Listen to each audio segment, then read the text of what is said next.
This is Unpivot, the show for Excel and Power BI fans and anyone who loves chatting about data.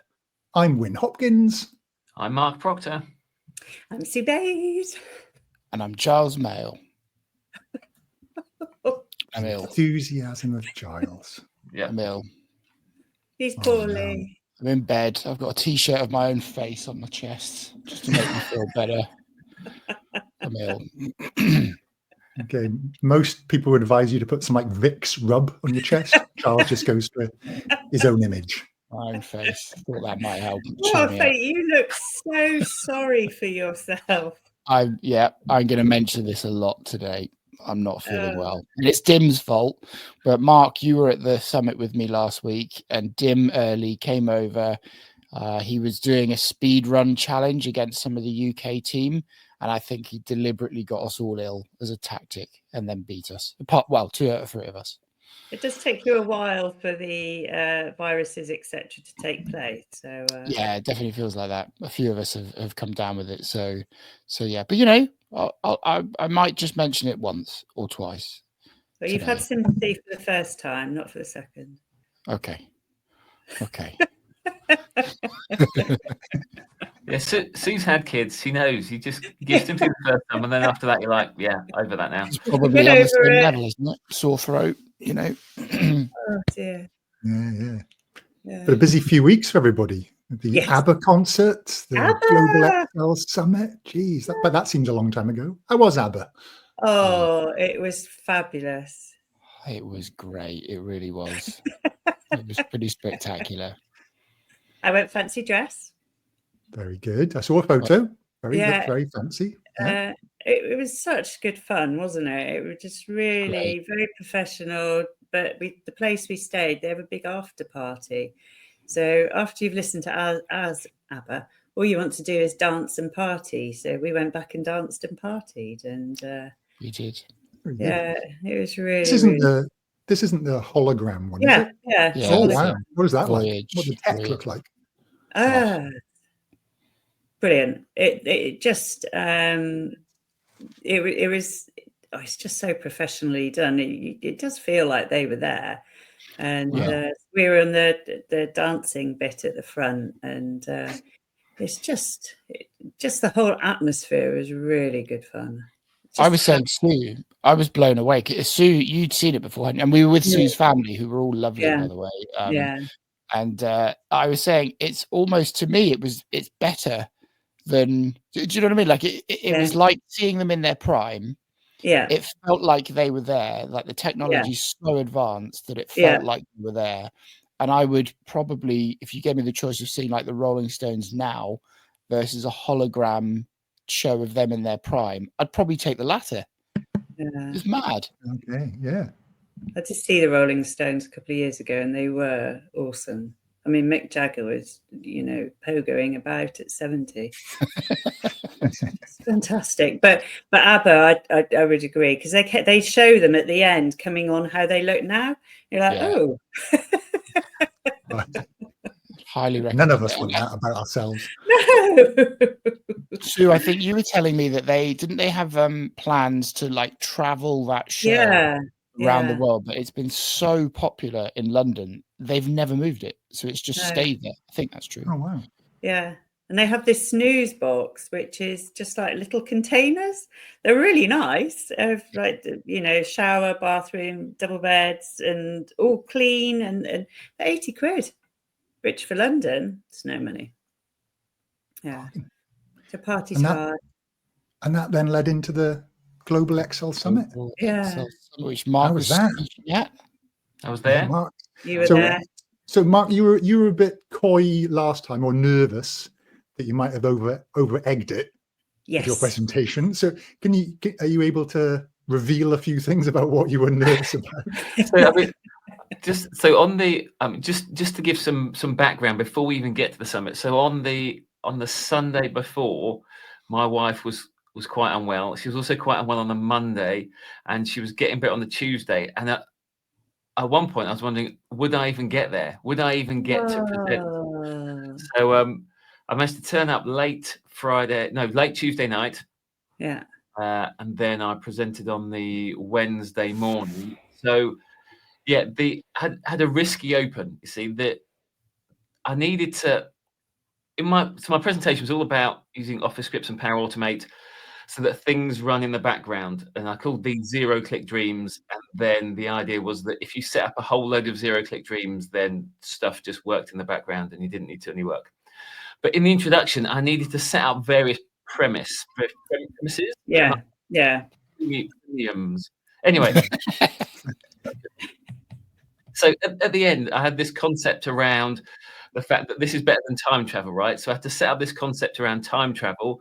And I also need to set up the concept that, because there's like the VBA versus Office script discussion, and everyone talks about, Office scripts aren't as good as VBA. So I need to address, I wanted to address that head on. So I wanted to take the analogy of a car and an aeroplane, and how cars and aeroplanes are used for different things. And everyone accepts they're used for different things, and aeroplanes haven't replaced cars. So therefore, we should take that kind of analogy when it comes to VBA and Office scripts. They each have their place, their environment where they exist.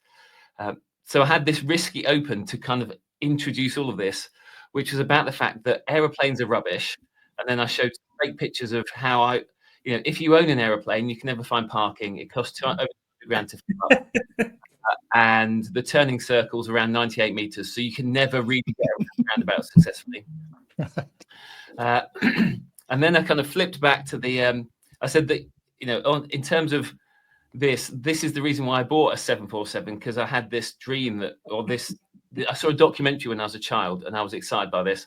I then show a clip from Back to the Future where the car flies at the end and they go into the future, and then it comes to 2015, right? So that then sets up this premise around time travel, but also the fact that cars and airplanes are different.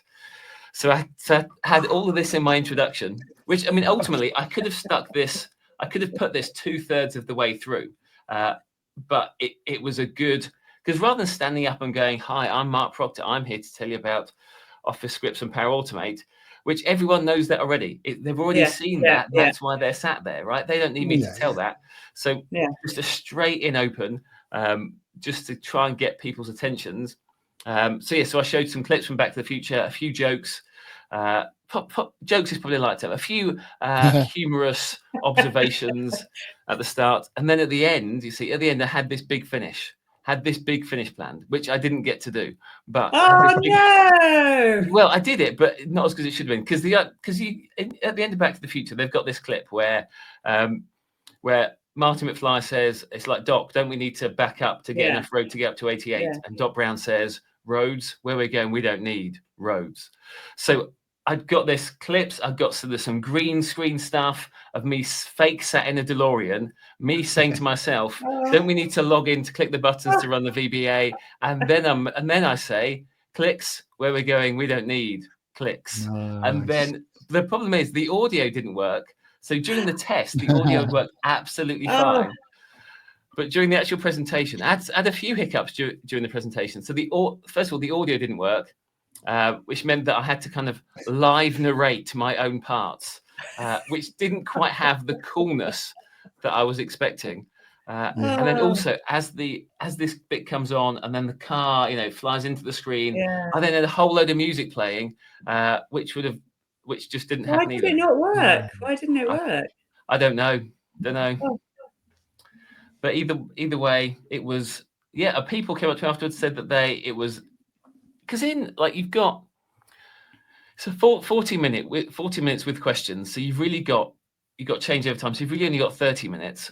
What can you show people in 30 minutes? My thing was I could show them I could work through one example, which I think people struggle to understand. They go, well, that's not my scenario, so that doesn't apply to me. So I wanted to show quite a few examples. So I thought all I can really do is to try and inspire people that this is an option. Hopefully show one of those examples that then might work for them, and they can be like, yes, that's good. Will you film it? Will you put it on? Will you put it on YouTube? Well, it's all on the Global Excel Summit, so it's all recorded and it's available for people who bought tickets. Yeah, but I want the soundtrack. private Mark, show. Finish. Next episode, you should just do the ending you wanted to do here for us. Why don't you prep that for 2 weeks? I mean, in all honesty, I probably could do it right now. Would you want to just do it? The video. It's just a terrible idea for a podcast unless you're watching YouTube. We'll enjoy it though. Maybe we'll do it as a a bonus piece. Yeah, love it. I'll tell you what, Win. I'll send you the video. You can either put it at the end. You can put it at the end of the podcast or the end of the YouTube web, or just ignore it. Love it. It's fine. Members only content. Yes, that's a good idea. If only we had that option. But the other issue I had was I had my presentation clicker, which I'd never had any problems with it before, but for some reason, if I was stood to the side of because my laptop's on the lectern thing, and I'm kind of talking, but for some reason, it didn't always pick it up, which then means you're kind of clicking it. And then before you know it, you've clicked it 6 times and you're halfway through and you're like, no, go back. Yeah. So there were some issues which I don't think anyone really cared. But you did. It was delivered. It was the only time I'll ever do that presentation. So you just push on through. One and done. Yeah, they always say, don't they, that nobody knows exactly. You're disappointed because you know what you wanted to deliver, and you know it could have been better than what you delivered, but nobody else knows that. And you, like you said, Win, you have to push on with what you can do and what you do, and cover it up. And remember that not everybody knows exactly what you wanted to do, but it is.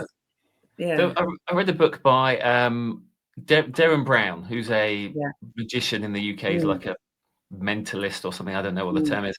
I read his, I think it's like his autobiography, I think it is. And he was talking about how with magic tricks, because apart from him, nobody knows how that trick should go.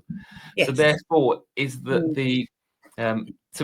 he'll start off with a trick that's really, really difficult. And if he pulls it off, he's like, hey, that's the trick, aren't I? Amazing. And everyone applauds. If he doesn't pull it off, he then effectively, it's then planned that what happens if it then fails, he's then got another trick and then another one. Yeah. And I think it's just like, he can almost fail like 10 times.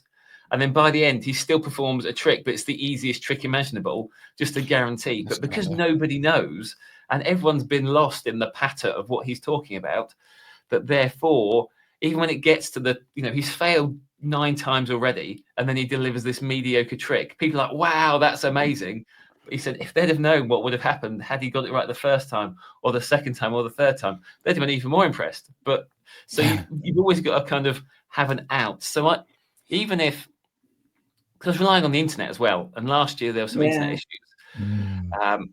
So I even had slides that if the internet wasn't working, if stuff didn't work, so I baked in some of that, and I thought even if the video doesn't work, it doesn't prevent me doing anything that I was going to talk about. So it wasn't an issue. It just wasn't the big finale I dreamed of. I love that. I really, really love that, because they say that's such a fabulous way to summarize it. Because I always say to people don't know, so just don't do that slide if you're running out of time. Don't be prepared to cut or to keep too. But that's a really nice sort of visual way to think about it. Thank you. I nearly ended up on stage. I wasn't due to speak, but there was I haven't told you this, Mark, there was a talk about spreadsheet best practice standards. Kenny Whitelaw Jones was on stage. Yes, you almost roped in at the last minute. Yeah, so somebody on the panel, a serious panel, a young lady from Microsoft Israel who's awesome, and Ian from the ICAW, and somebody else was due to be on there. A serious talk, what do we think about the modern view of professional spreadsheet standards? And Elena texts me, Elena, who runs the summit, texts me. She's like, "Oh, we've had somebody come down ill. Do you want to stand in?" And I was like, I was looking at myself. I had glittery, sparkly trainers on. I'd been prancing around in my fur coat. I was like, Elena, I'm like, I would love to. And if it helps, I'll join. But I was like, I don't think I'm quite the right person for this conversation today. Do you want to find somebody that's in a serious conversation mood? And she was like, nah, we'll just do it without you. So I nearly ended up on stage. But a good session, plenty of people there. looked good on the Yeah, posts that I saw online. Really good. And we had lots of. I also forgot all of my Unpivot stickers, which Giles kindly gave me some. Giles had some, so I got some Unpivot stickers, and I managed to give them all away. When everyone, Nice. people were loving Great work. the Unpivot stickers. I met Neville Zammit, I think Neville. it is. Yeah, our first question, our first comment, I met Neville. I was like, yes, Neville, come on. Spread the word. Exactly. So I met loads of people who were just who like the podcast. So thank you everyone who Shirley, we met Shirley. I felt really bad because I saw Shirley briefly at the start, and then I tried to actually find her again to have a proper chat and see if we could get a picture, but she had to leave early. So thank you, Shirley, for coming and saying hello. And I didn't see Shirley at all. Did you not? Oh, I did. But I saw her. I think I was with Chandeep and maybe Rick de Groot at the time. And I think she managed to get a picture with them. And I was really conscious we could have got a really nice picture with you, Mark, me, maybe Rick, Chandeep, everyone that had been a guest. Yeah.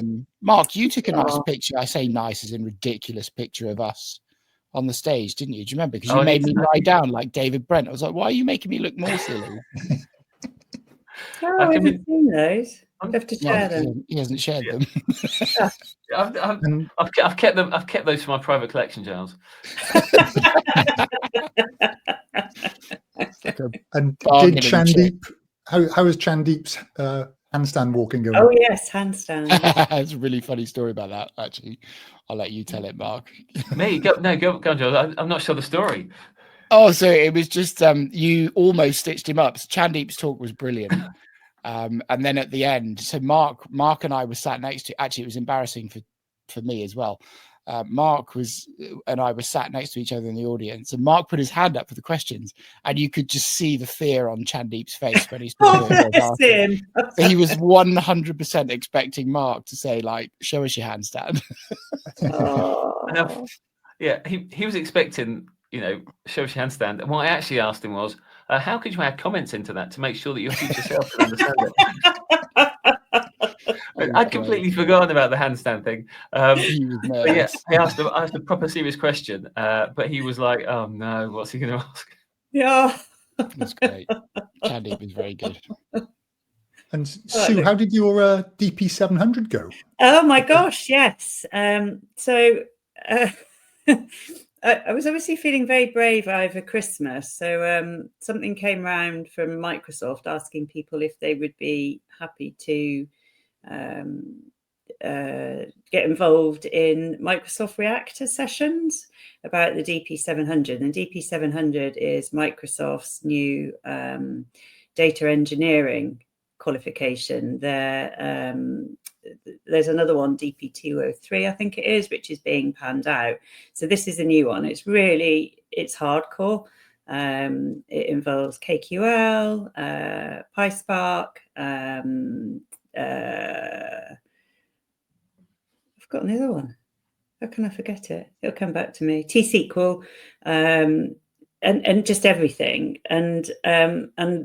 But there's parts of it that I know quite well, and there are other bits, and I thought, I can help with that, and I can help with that. And I ticked to present, and I thought they won't pick me. They've got lots of people that they'll pick. Then, and of course the email comes, and then in the morning I thought, did I do that? Should I have done that? And then I just thought, they won't pick me. And then of course the email comes back saying, yes, we've picked you to present. No, and delighted, obviously, but of course when you challenge yourself, you have to then push yourself, don't you? So I wanted to sit the exam before I did the presentation for all sorts of reasons, but basically to make sure I knew the content, but also for the imposter syndrome. If I'm sitting delivering, having the certification, it's like a warm fuzzy blanket wrapped around you. And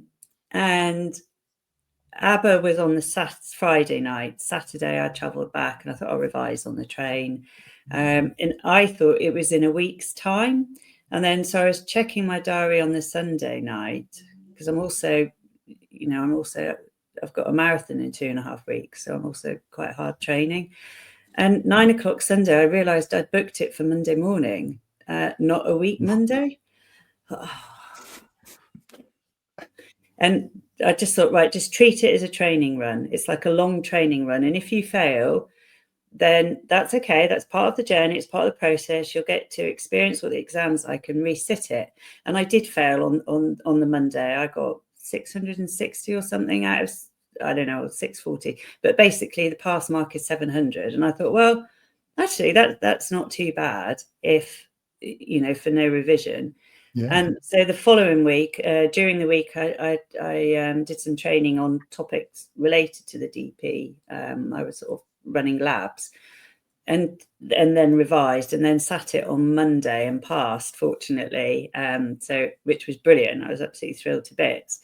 And then we had Microsoft Reactor. I presented for Microsoft with a chap called Joshua Higginbotham from the States, who's a data platform MVP, and we had a couple of practice runs, and they actually filmed it in StreamYard. So the Microsoft producers were using StreamYard, and it's a really bizarre experience because they're like, don't look at the chat, because we had 500 people on the live stream. Don't, you know, we had moderators doing the chat, and they just said, don't, you know, you need to, and it really helped me doing this, because it was a platform I was very familiar with. And when we did the live stream before Christmas and we had the chat, we all got distracted looking at the chat, didn't we? Yeah, absolutely. You know, we were sort of kept in a bubble, really, and we had moderators in to answer the chat who were fabulous, Christian and Depthy, and Josh was just super. So I said to him a bit before, I went, oh, I'm a bit nervous now, you know, when you're waiting, and then you know, and he said, we're just chatting to each other, and we decided that there were bits that we were both very familiar with, but the other wasn't. And so we decided to be honest about that. So we were looking at shortcuts and mirroring in databases. And I said to Josh, you know, I understand the concept and what it is, but I've never actually used it. And he said, well, I use this a lot. And when we looked at data flows, he'd never used those, but I use them a lot. So we swapped and we said to people, Josh is going to do this because he uses that. I'm going to do this because I use that. And we don't, so that other people then knew that you don't have to know everything, but you need to know. And the guys after, the people after, said that was probably the best thing, is that we were able to share our real life experiences, but also that we were honest. And because you do get overwhelmed sometimes with how much you should know. So it was, you know, we really wanted to say, you need to understand what it is, but you don't have to be in depth. But it was just such a fabulous thing. Really enjoyed it. Yeah, and that's available recorded somewhere now, is it? Sue? Yeah, it's on I'll send you the link. Send it a link. I'll put it in the description. But it was so I suppose that the moral is really sometimes you have to push yourself out of your comfort zone if you're feeling strong enough to do so, because sometimes some people aren't and you can't. But if you do and you prepare for it, then it can give you a big reward. And it was fun. Yeah, it was buzzing. I was just following on from that, I'm just wondering whether pushing yourself out of the comfort zone was going on a radio show for Giles. Oh, yes. How have I not mentioned me being on a radio show for 24 minutes? I know. What a segue, Win. I know. That you was enjoy thanks it, Giles? to you. That went well, actually. I enjoyed it. So much My fun. brother said it was good, so there you go. It ended up being like a major. So for context, I was on the John Richardson show on Absolute Radio after Win. The last episode we recorded, I literally got the email from the producer on air, didn't I? In a sense. And it was great. Like John's literally one of my favorite comedians in the world anyway. Like if anybody watches like 8 out of 10 Cats Does Countdown, he's like a regular on that. Carrot in the Box stuff with Sean Locke. He's brilliant. And he and Angela, his co-host, were I actually think genuinely quite obsessed with the idea of the Microsoft Excel World Championship.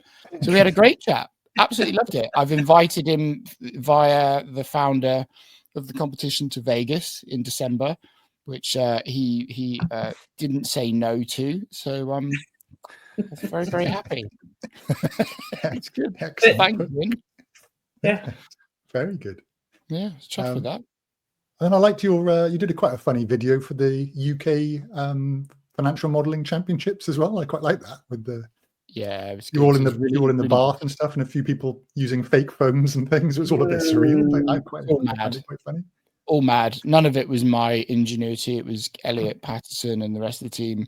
So we've got a team of about 6 people, including Miles, my business partner for Full Stack, and then Jack Kennedy, Harry Watson, Harry Gross, and Elliot, and Jack's partner Johnny. And actually, the mix of skills is perfect, which is great. So yeah, silly video. The humour was all from Elliot's brain, all over the top British. Loved it. And I'm I should plug it, fmwc.uk. If any Excel nerds in the UK want to put their name in the hat to become the UK champion, we will fly the winner out to Vegas and put them up in the hotel in December so they can compete on the world stage, which is pretty cool. That is very cool. Yeah. Make sure you send me a link, Giles, and I'll put a link in the description. It's not a long link. Yeah, and you can compete, by the way, if you're not resident in the UK, but you just can't obviously make the finals for Vegas, but you can still compete. It's £15 a ticket for the whole season. Cheap as chips. Cheap as hot chips, as they say in Australia, because cheap as hot chips. chips are crisps over here. It's very confusing. Oh yeah. Don't get me started. Yeah, I know. Yeah. And Sue, sorry, Sue, I interrupted. No, go on, you carry on. Oh, I was just saying, I watched your video with Mark Endicott on partitioning in Power BI. Yes. So that was good. I've very peripheral knowledge of partitioning, so that all helped. Yeah, it's very technical. It was very good. I had Phil Seamark on yesterday from down your end of the world.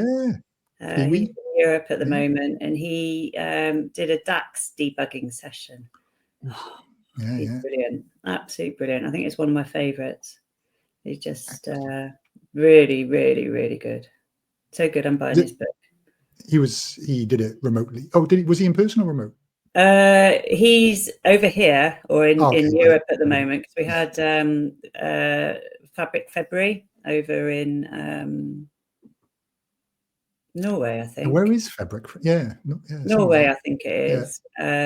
But he's over here in Newcastle today and London tomorrow. And that's why I was going to go to London, because Phil's presenting and Chris Webb's presenting. And they've got another one of the team presenting. And they're just all so incredibly good. But I'm just not risking it. I'm being a marathon diva. Focusing. I'm not going with all you people with germs. I'm focusing. I'm in the headspace. You wouldn't want to be near me. My God. Did a marathon on Sunday. Whoop. I didn't. Wow. Still going. 4 hours and 8, and it was uphill and downhill, and I wasn't racing. But it's interesting. I've got there's a few people now on Strava from the podcast that we share our runs with. Yeah. Can you put a group name in? Is it the Unpivot group or something like that? Oh, I could do. Random Yeah. Stats. Done anything, Mark? Yeah. Me? Yeah. No. I've thought about it, which is, in my book, is as good as doing it. Step in the right direction. Every Christmas, what do people say? It's the thought that counts. Yeah. Quite so, right. I feel better for it. I thought about it. I feel healthier. So just by thinking about it, so I'm going to put a tick next to it just because it's a done deal. I'm not. I've still not read Atomic Habits. Oh. sort of like a self-fulfilling prophecy, that, isn't it, really? Yeah. I was thinking that was quite ironic. It's really ironic. That is really. Brilliant. Any other news? Oh, sorry. Oh. Sorry, Sue. Yeah, go on. And how's your running, Giles? Back to your objectives. Oh, awful. But I mean, I was away in London for the whole week in a pimped up pad for the summit last week. So no running took place then. And now I'm ill. So I feel like I've got a good excuse now. But I am motivated to not get fatter. So I will be running soon. Okay. That news we were saying. Sorry, Wyn. I've got two bits of news, if I can share. So first, one was from the Global Excel Summit. Now, I don't know whether this news has been around before or whether it's something that I learned from the kind of Microsoft and it's under NDA. But now that Chris Webb's presented about it, as far as I'm concerned, it's now open season. It's been presented publicly. But at the Global Excel Summit, Chris Webb presented Power Query in Excel Online. The demo didn't go that well, but equally he showed it. He showed that it's coming. He showed how it would work. So Power Query is coming to Excel Online, so we can all get excited about that. It's already there a bit, though, isn't it? You can refresh if the table's inside the sheet. You can use Power Query to refresh and load. You just can't connect to external sources. Yeah, it's limited. I think you can do tables, and you can also do non-authenticated OData feeds. Yeah, only refresh. You can't. There's no advanced. Yes. There's no editor, is there? Right no, there. That's this is this is proper Power Query in Excel Online. Now, I really hope that they add Office scripts to that, so then we can use Power Automate to schedule our refreshes. If they don't, Microsoft, listen to me right now. We want refresh of Power Query in Excel Online to run through Power Automate, and then it can just be updated when it opens, and we'll all be very happy for at least 2 or 3 minutes until we find something else to be grumpy about. The other piece of news was a video that I saw this morning, which I thought that's a very interesting video, which was a video by a Welshman who lives in Australia under the name of Wyn Hopkins.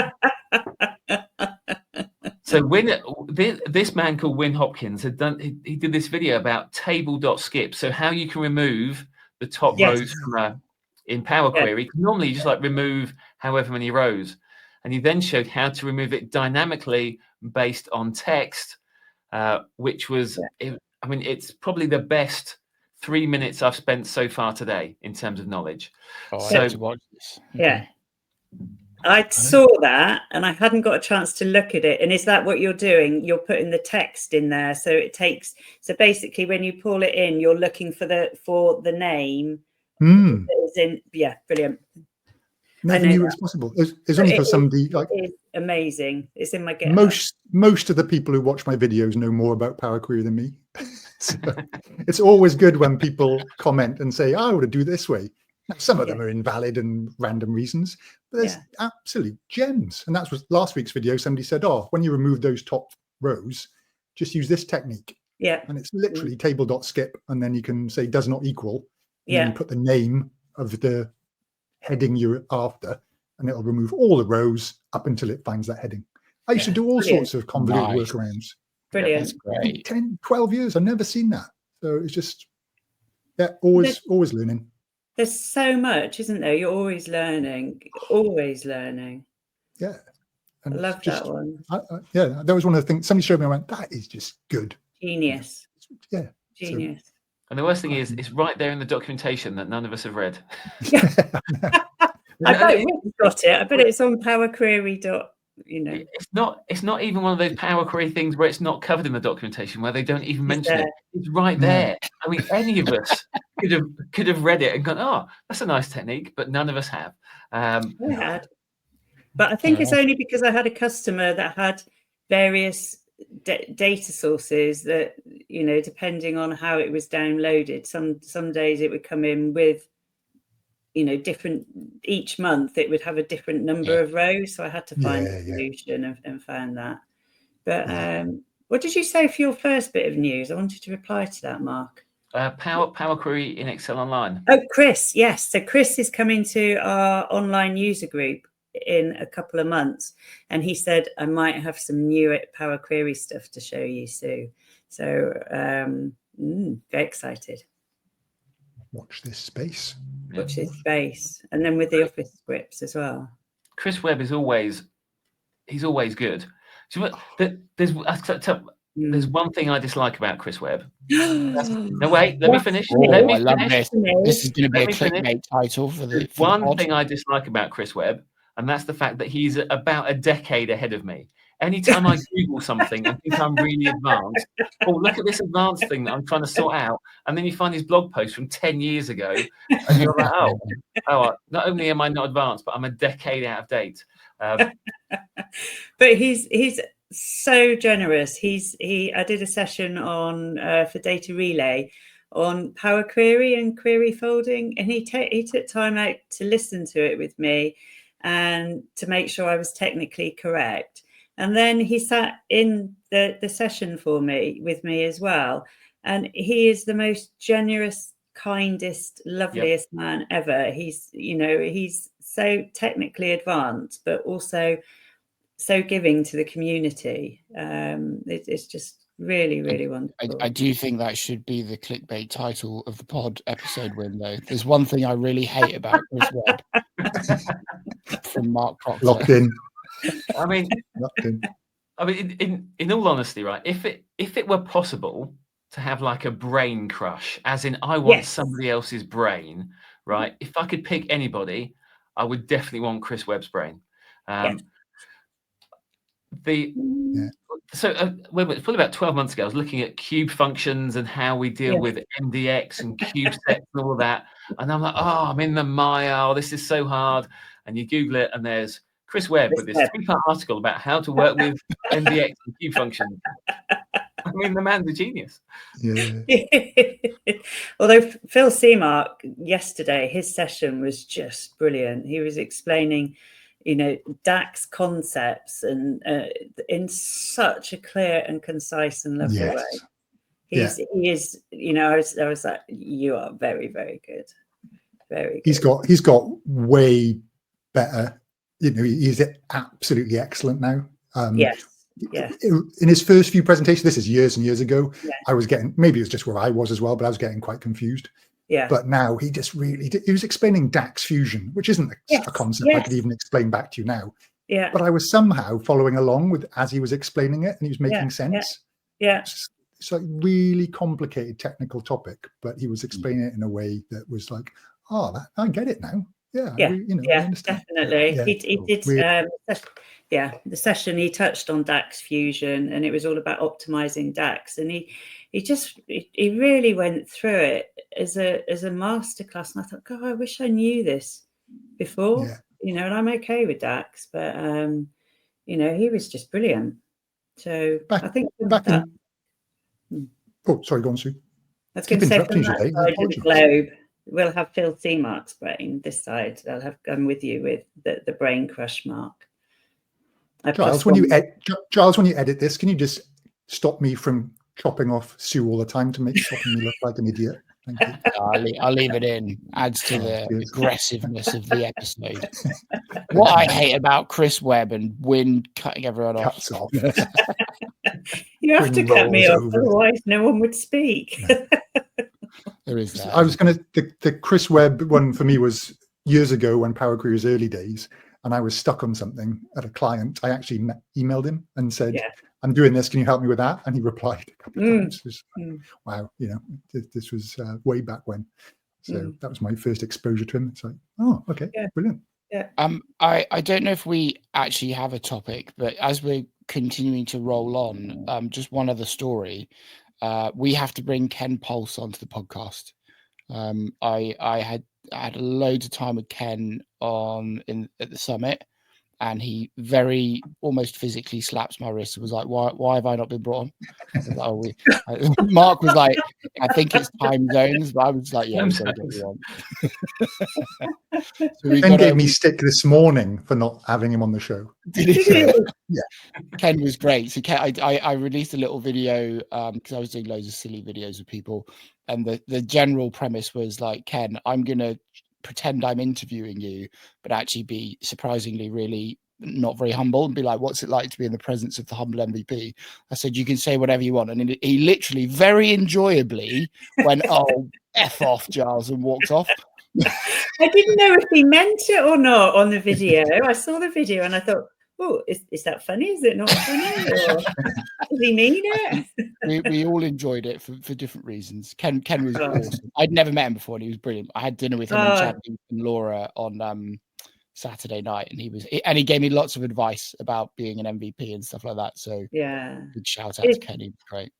His book, the Monkey, was my Bible at the beginning, and I still refer back to patterns. I did a 1-day course with him in Sofia in Bulgaria, and he was just brilliant. Again, he's outstanding at explaining technical content, and I always refer when I'm consulting or working and people want to learn, if they're Excel people, I say the M is for Data Monkey. So good. But he's also just way down to earth. There's a new edition out now. It's called Master Your Data Master Your Data with Power Query in Excel and Power BI, possibly. So if you search for M is for Data Monkey, that'll be the first edition. So the new edition is I think it's Master Your Data with Power Query in Excel and Power BI as the full title. Nice. Oh, that's my age for you. See, and Chandeep's got a book out. I saw that on M language as well. So really good reviews so far. Are you two fancying the book thing, Mark and Wynne? You done books? Want to do books? I've done one. You've done one? Yes, I've got your book. Yes. Yeah, holding up the desk. Why have you excluded me from that question? Why are you assuming Would you do a book? Would you do a book, Giles? That's not the point. That's right, because I know you wouldn't do a book. I know you. You'd have said if you'd done a book, Giles. That's the difference. Sue would know. I would know. It'd be ghost written. We would all know. I wouldn't have to ask. Can you imagine the front cover of Giles's book? It'd be him still in that furry white coat with his glasses on, and who knows what? And it would just be like, I don't know, financial modelling for humble people, and there's him on the front with his glasses. I'm tempted now. I think you do. I think your book would be more about how to live the very best life possible. Yeah, I agree. Yeah. For a mere $1,000, I'll give you that advice as well. Is it grizzly bear? Was that the phrase from last week? That was Sue's. That's mine. I've got that in a couple of weeks as well. If you're going to be a bear, be a grizzly. There you go. Grizzly time. It could be your autobiography. Yeah. If you're going to be a bear, be a grizzly. Should we do a jingle question of the week? Yes. Yeah, jingle. Yeah, should we do a quick jingle? We missed it last week. Charles was quite like to pull me up on it. So here we go. It's the question, it's the question, it's the question of the week. It's the question, it's the question, it's the question of the week. Excellent. Right, well, we're sort of going to get into a question, there's potentially a couple of questions. Let's see how we go. But one of them feeds off the Excel Summit, etc., which is present, and Sue's recent sort of session as well, and other things, presentations. So we have mentioned presentations before. Grain Duggan, and shout out to Grain, she does our the time stamps on our videos and things. So thank you, Grain. I think it's Grania. Grania, sorry, Grania. I think this is an that Irish. Was nearly right. Yeah, jeez. It's an Irish name. You're from Wales. You know about. It's near enough. This is me that normally gets it wrong, isn't it? I was looking up how to pronounce Kurt Bueller, Marco Russo. I was looking everybody up. Didn't even think about Grania. Grania. Just I don't know. Yeah. The amazing tea lady. Live, is it? Right. Okay. So the question is, how do you prepare for an Excel presentation? The data, the topics, is there a difference between YouTube things and conferences, etc.? So we have sort of touched on this in a way back, I don't know, episode 3 or 4 or something. But has anybody got any sort of, extra tips, things that are just because it's fresh in mind, because you've just been doing some, Mark, Giles, Whoever. Who wants to go? So do you want me to do the DP 700 thing? Yeah. What did you think about that sort of style of presentation? Because it's a bit different, isn't it? It is, because I'm used to presenting on my own, so where I have full control. So I practice, basically. If I'm going to present, I practice and I practice and I practice, and I practice in front of people. So I've got a group of friends, Christian and Christy and Anthony and Michael, four of my really good friends, and Henrique sometimes as well, that are very, very supportive and kind and lovely, and also keen to learn. So when I get to say about 70%, I think I'm about 70% ready, then I present to them. And by running through it live, you hone and you perfect, and then I will do it again.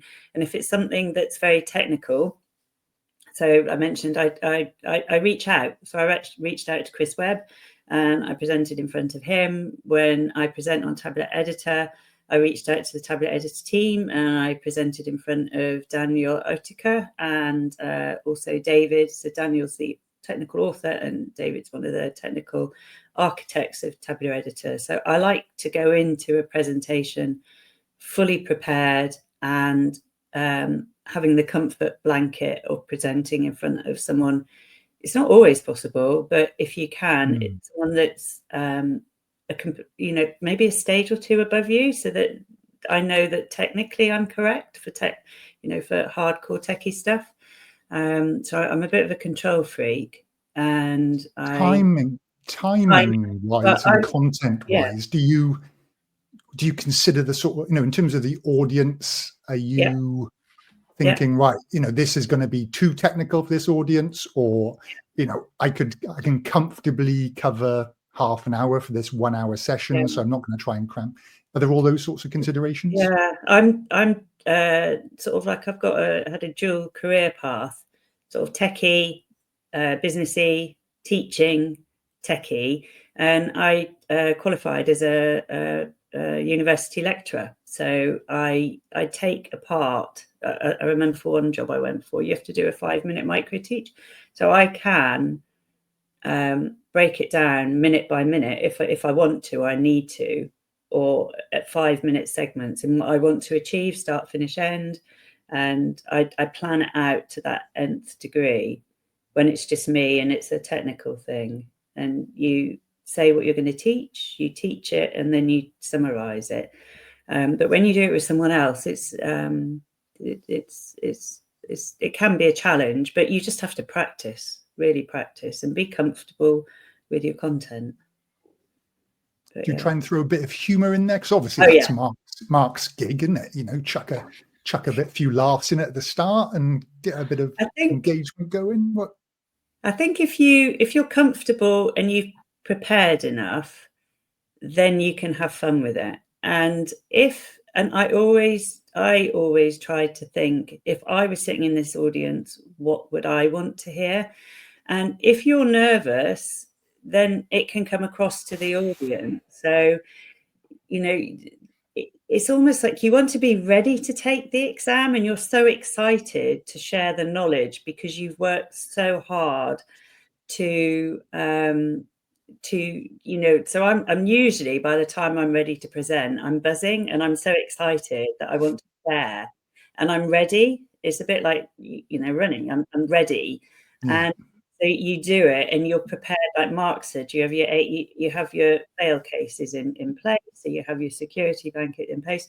And the other thing is people they don't want you to fail, and actually, you tend to find some of the audience will know more than you, and that's not a problem, because people like to share and like to talk. So you can almost bring them in to help you as well. If you're live, if someone, it's like the live stream yesterday with Phil.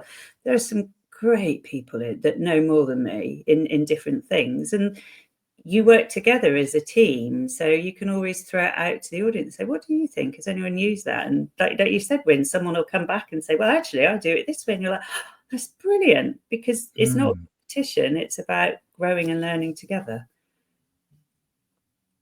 for my thoughts. Yeah. I'm happy to go next. I would say that, I mean, I think I've said this before, presenting live and presenting online is completely different. I think it's really difficult to be humorous online. You're presenting in a room where you can't see anybody else. You get no interaction, you hear nothing back. So ultimately in those scenarios, it tends to be more, here's the information that you've turned up to hear. And it's quite a straightforward, quite a factual session. When it's in person, because you can see people, you get reaction from people. I find it a much better experience. And also it also depends whether you're doing a presentation or whether you're providing training.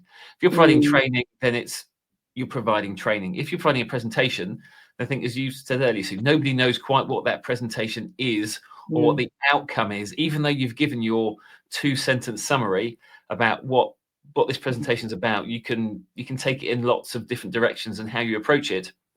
So often I would almost I would have my topic that I want to cover, and then I would think about how am I going to draw things out from that. I'll then almost try and find the humor in that, and then weave my content back into that. So all of my Back to the Future based things were planned before my examples, because it's kind of like the content that you're actually teaching is almost irrelevant if you can't take people with you. Yes. If you haven't engaged people to start with, it can be the best talk in the world. It can be the most detailed talk. You can be blowing people's mind with content, but actually if they've switched off, then you're not blowing their mind with content. They're just, on their mobile phones in the auditorium, not really listening to you. So I think to some degree, you've got to try and, especially, I said online is different, but in person, you've got to try and grab people's attention. And at the Global Excel Summit, so Chandeep's session, he didn't start with, hi, I'm Chandeep Chhabra, I'm from here, I've got this book out, blah, blah, blah. He literally went in with, I think his opening was, my name's Joe, which his name obviously isn't Joe. And then he gave this, started straight away with this scenario about his line managers asked him to do this. How can he solve that? And he went straight into it. There was no kind of, it was like 60 miles an hour from, standing start. And then at the end, he's like, hey, my name's Chandeep. And I think just trying to grab people's attention is a key thing in life. Even at conferences, people aren't necessarily there to see you. They might be there to see the presentation before, presentation afterwards, but they're just hanging around. And so therefore just trying to grab people's attention is quite useful. And while in that, I don't always try and use humor, but I'd say if you don't try and tell jokes. Because you don't want that tumbleweed moment where it kind of, you tell this joke and there's just silence because nobody understood it or because it wasn't funny. So you just need to kind of pitch your thing that if nobody laughs or nobody understands it, it doesn't really matter. And so I think I only actually had one proper joke in my whole presentation, which was around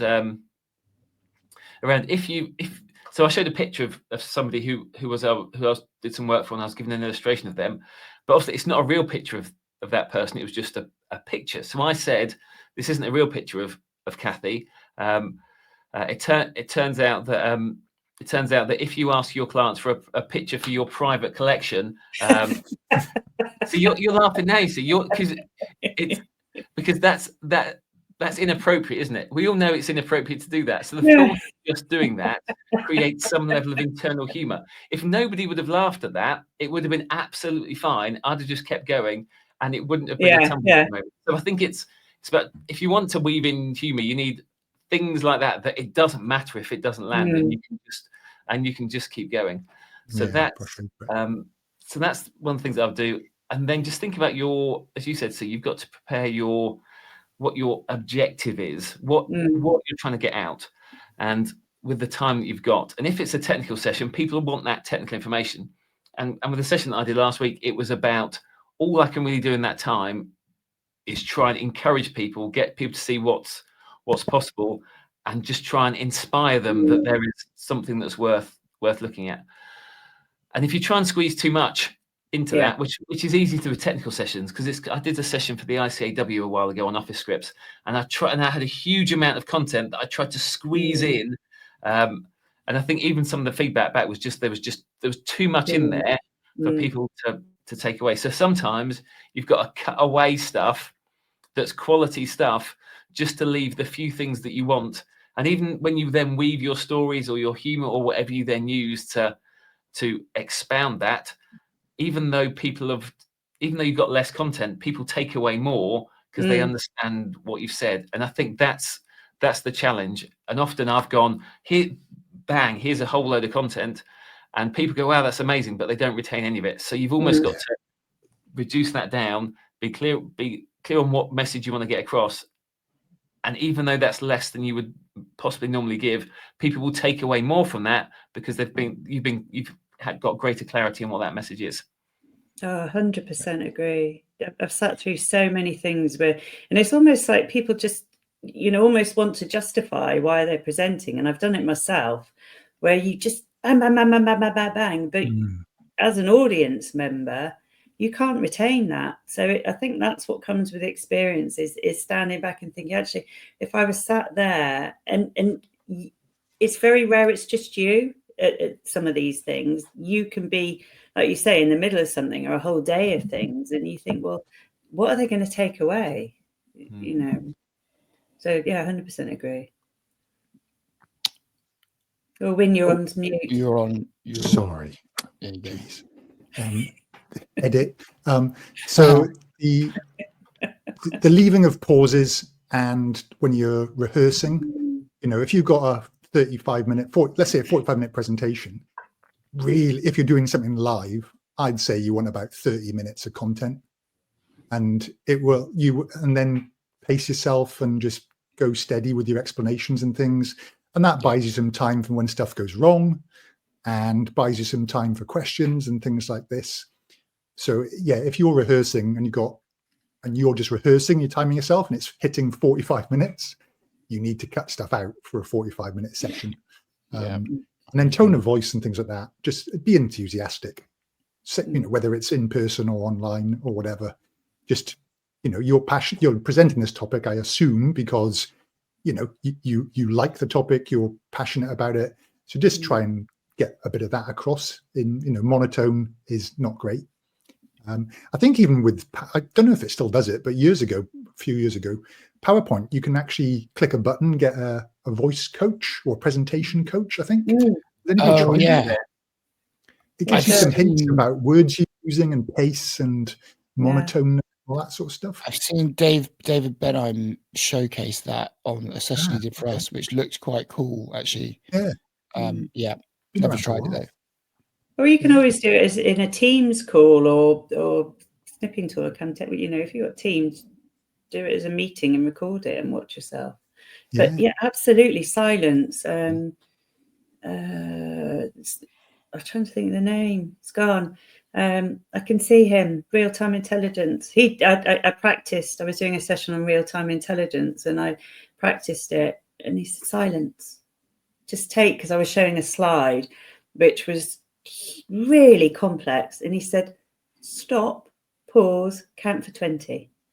They said it will seem like a massive amount of time for you, but he said it will be so completely dramatic and will really highlight what you're trying to say.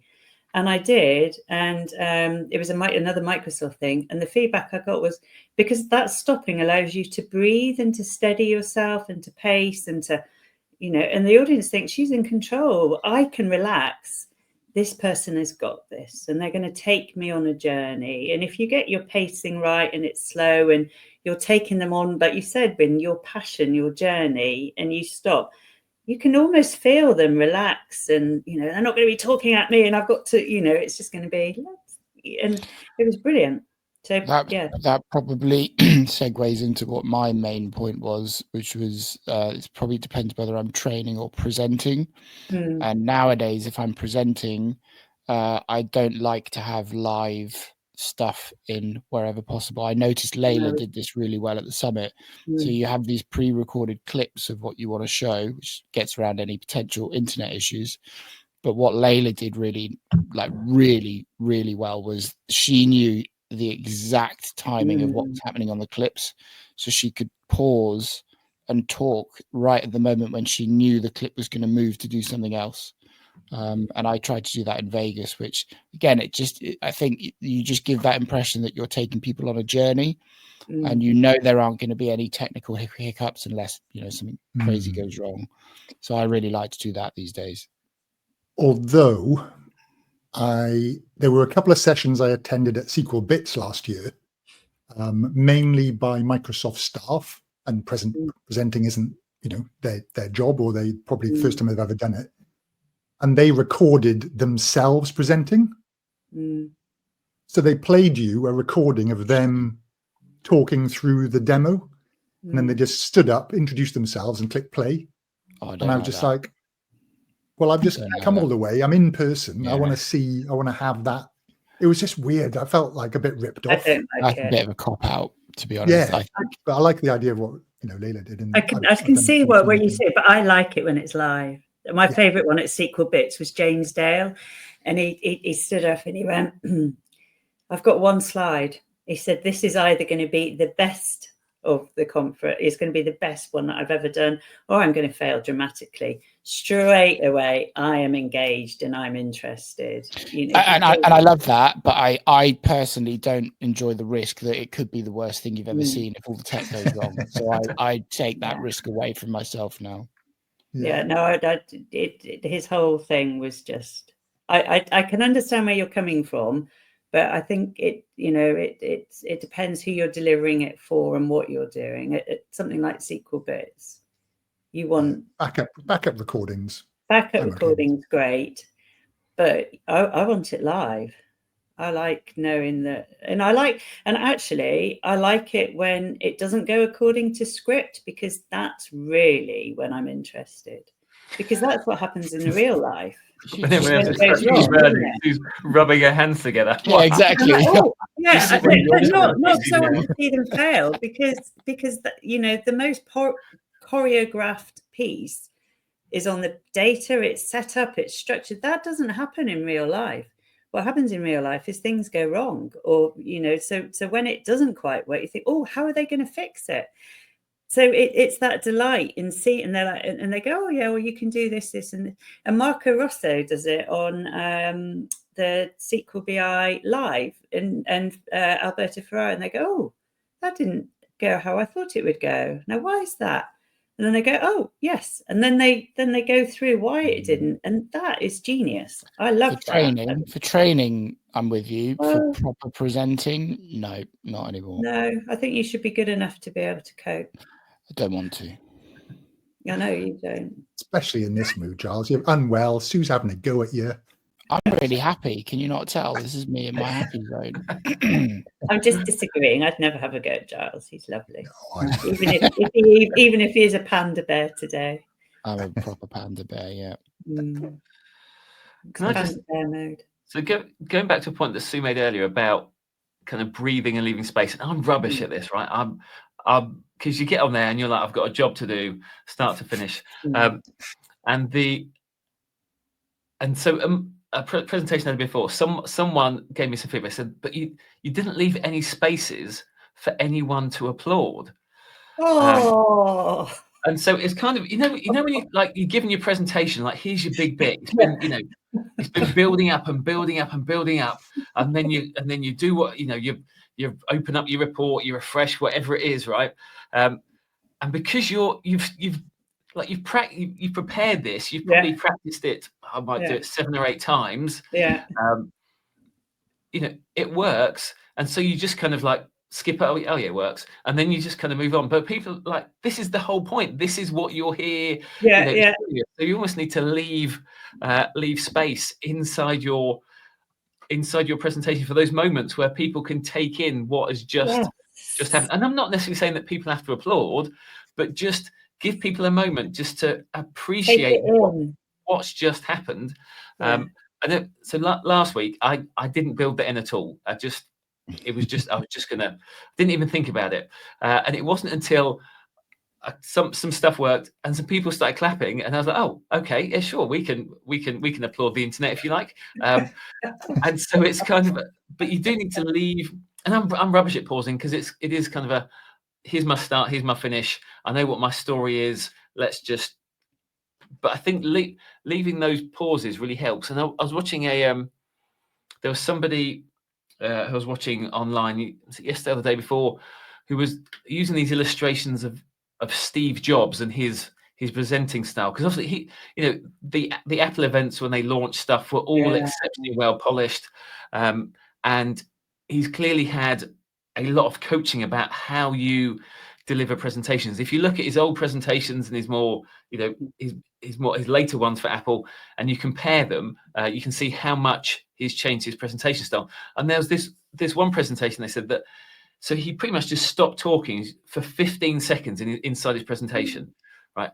And it was like, nobody thought, he doesn't know what he's going to say. He doesn't know what's going on. He was stood there for like 15 seconds, absorbing all of that attention. And then when he said the thing he said, it was like it carried all the weight and all the gravitas that it needed. And sometimes, and I think just seeing that, just the pause of something big's coming, or you're pausing because something big has just happened. Silence carries a huge amount of weight. We can get attention by lifting our voices, but you can get attention by speaking slower or speaking faster. But silence has a huge weight in terms of emphasis. So that's one of the things that I think that's something I need to work on. And I'm just glad you mentioned it, because that is just being able to let silence emphasize something is quite a skill that most of us are just terrified of, because, oh no, it's silent. People will think I'm useless. It was Brian DeBonk, who is, I mean, he's brilliant, absolutely brilliant, but he just said, just pause and count, and it just made that whole, it was just superb. The other person who's really, really good at presenting is Andy Cutler in the data world. And I said to him, it's like you're in the pub with him, because he has this presentation style where he's just chatting about highly technical stuff, but it's in such a relaxed, informal way that he's taking you on that journey. And it is a conversation about whatever you're doing. But yeah, it is that, that just pause and breathe and think and allow your audience to think, because they're taking in a lot, especially if you're at a conference all day. Just allow them to, soak it in. I like that. We'll just not say anything now. Excellent. I'm counting in my head. Just count to 20. 20 is a long time. It's a long time. It was a very complex. It was a session on real-time intelligence.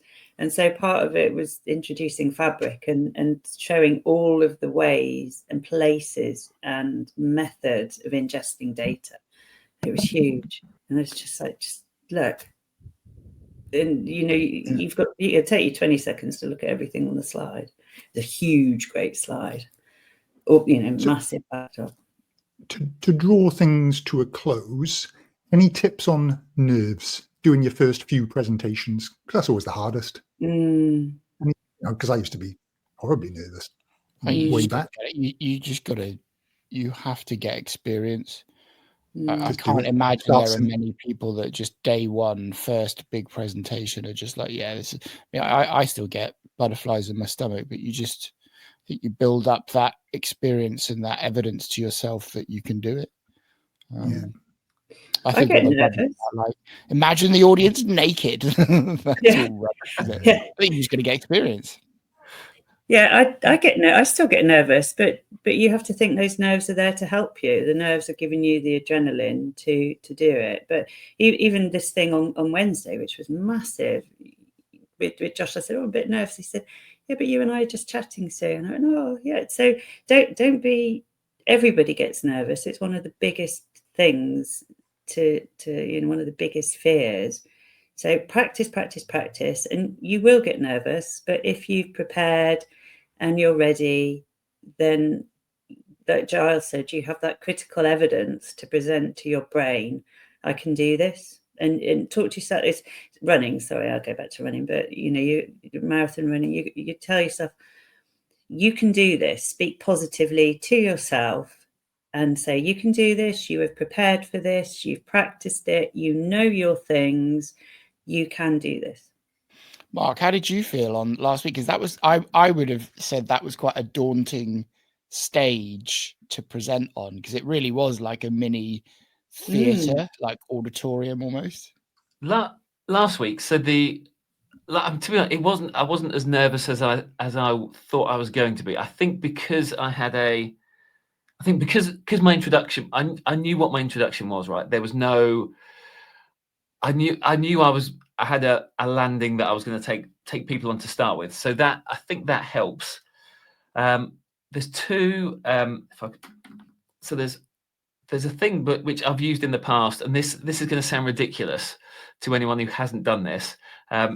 There's a TED talk, and I can't remember the name of the person, and they talk about power posing, which effectively is like you have to get yourself mentally into the state. And I didn't do this last week, by the way. I didn't do this. But effectively, you need to go somewhere where there's no one else around, and you need to like pretend you're Rocky preparing for a fight, or stand there like Superman, so that you're the way you stand and you hold yourself like you're physically, because we're so, our brains and our bodies are so intertwined, obviously, that just by putting yourself in a posture of confidence and yes, come on, I'm going to do this, your brain then kind of follows that pattern and accepts the fact that you can do this. So it's called power posing. And just by getting that energy and like, yes, I can do this, when you walk out, you have that positive element that you've already decided that you can do it. I love it. So that's one piece to think about, which I've done in the past. The other thing is that, and I can't remember where I heard this, and this might not even be true, but the difference between nerves and excitement chemically in your body, I think it's exceptionally similar.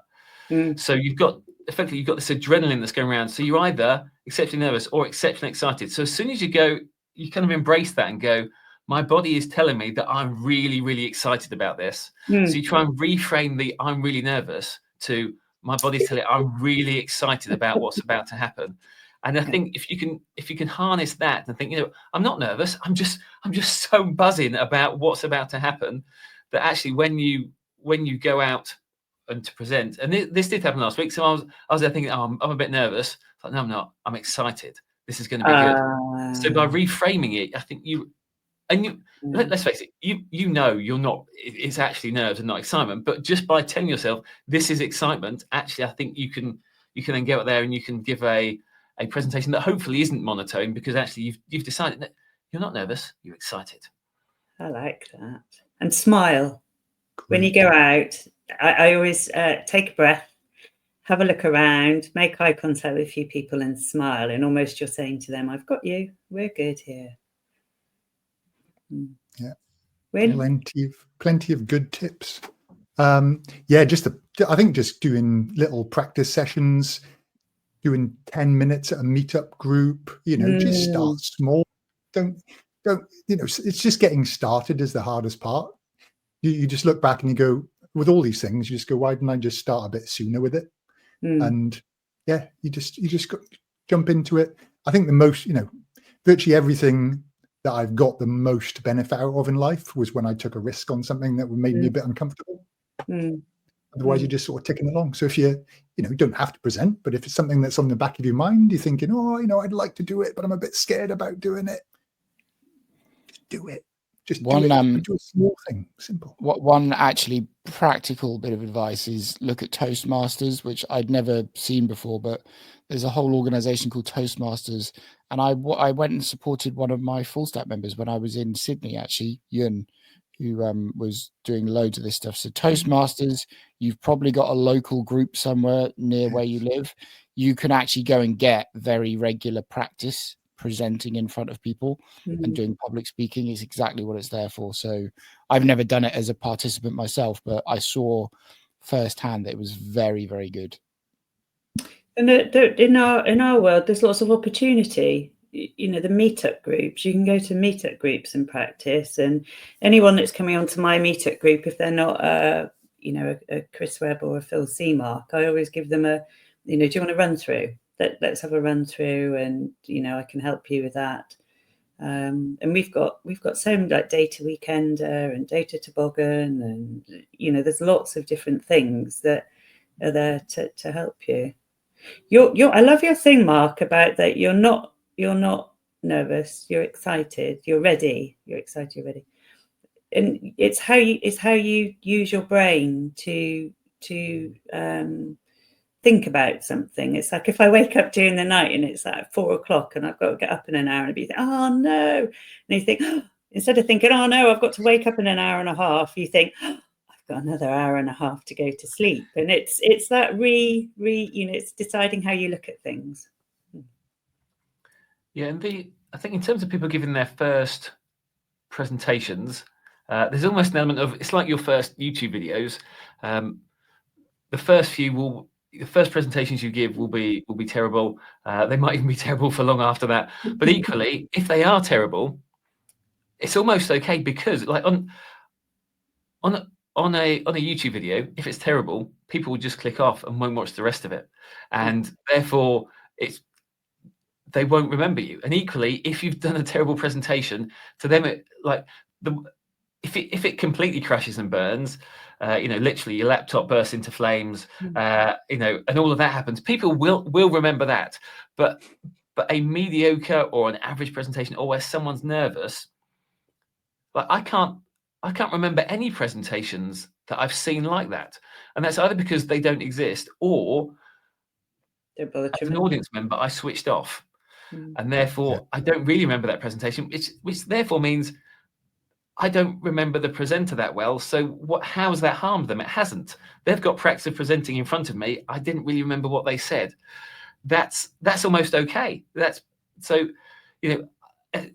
someone gave a really bad presentation and I remember it being a terrible presentation, then that would be different. But normally, if someone gives an average or a mediocre presentation, or something that's not that good, or they're too nervous, it just goes into your back of your brain. You don't remember it. So there's almost no harm in giving a poor presentation, because no one's going to remember it anyway.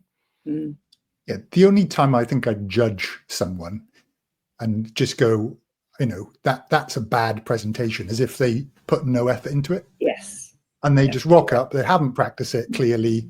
They don't even sure the topic. They just rocked up. If someone's practiced something and it goes wrong, fine. That's absolutely fine. Yeah. Good on you for giving it a go. And that's most people's view. If you turn up having just trying to wing it on the day and you've not put any effort in, people smell that out, and you just don't get invited back ever to do anything. No. Just practice a few times, give it a go, keep it simple to start with, and just get started. Yeah, definitely. I would also have if one of your examples goes, prepare for some of your examples to go wrong, and just decide at what point in advance, you're going to go, right, let's move on from that. And not, because we've all had it where examples have gone wrong and we're like, I could spend 20 minutes trying to work out what's gone wrong, or I'm just going to say, right, let's move on from that. And be prepared that if you've got a big example that's quite difficult and that has got a lot of technical bits, if it does go wrong, have a version where you can just start from that point and just go from there. Just go, it does work, I promise you. And then just pick up from the next point. Because the phrase, it does work, I promise you, it's just not working today. And then moving on, everyone just kind of goes, oh, okay.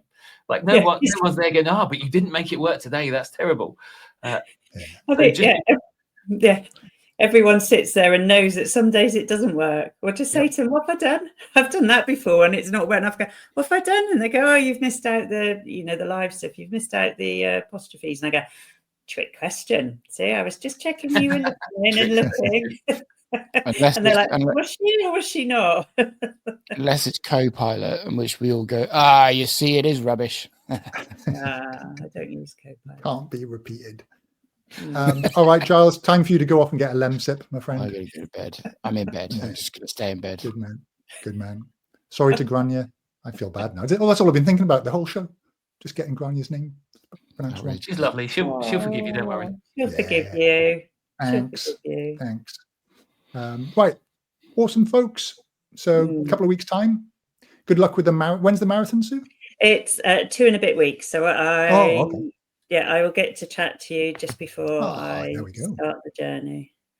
Cool. Don't get sick. No. Giles, get better soon. Don't get sick. Thank you very much. Yeah. Get better. Thank you. And we'll catch everybody in a couple of weeks.